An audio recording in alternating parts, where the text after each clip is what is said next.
Kenapa mayoritas ki wong lanang sempake elek-elek? Lah iki nyapa ngurusi sempake wong lanang. Lah wong sempakmu dhewe lho urung karuan apik. Iki jet abas terus pokoknya. Kenapa? Lah iki kurang gayan apa piye? Kok kemakne sempake wong lanang. Bah elek bah ora mbok yo ben wong sing nganggo tuku kowe lho. Geger rek.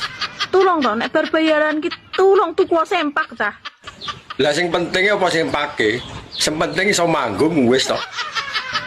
Mergo sak tumonku ya, angger aku ketemu wong lanang, sik ning diae, mbuh parkir mobil, mbuh jagongan, intine wayah ngadeg katek katoke mlotrok. Mesti sempake elek. Paling gayanmu yo nginceng. Ya ora kok, aku ki nginceng manuke siji-siji ora ta. Kuwi buktine iso ngomong ngono lho. Tapi mripatku ki awas lho rumangsamu. Yo sak awas-awase mosok sing dipendelengi barang konoan ae. Dirawat dirinya ya cak. Wong lanang iki bebane abot, tanggungane akeh, ora gur mikirne sempak tok. Aku ngerti bebanmu akeh, tanggunganmu akeh. Tapi tulung nek bar mergawe tuku sempak ta, tulung. Lah kowe iki apa aku kok merintah lho. Bah sempakan bah ora mbok yo ben. Cok.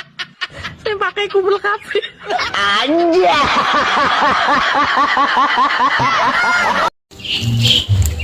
Rebut bojone wong apa termasuk sedekah lho.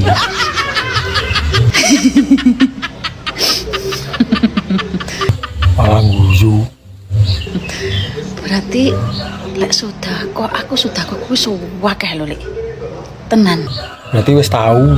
Masalahe jaman biyen ki sawur ngono iki. Saiki apa tak baleni nah ya ben tambah oke sedekahku. Lah Ya wong nek arep sedekahne ya kabar-kabar. wis rumangsa kok klek jaran iki. Sik to. Hukume sedekah. Wah aku ape sedekah neh iki. Sedekah kan ora duit tok, onoan ya sedekah. Aku pengen sedekah iki. Aku iki suwira sedekah. Lah kok jaran ya hukume dosa kuwi lho ndasmu. Ini parah ini. Aku ape takon. Iya, takok ket mau mbulet jane takok apa to? Asline kena apa to? Wong lanang ki sak tumonku, angger turu kok mesti tangane sak sisae dilebokno jero kathok. Oh alah kowe pengen roh kuwi to. Tapi pertanyaanmu blakrak.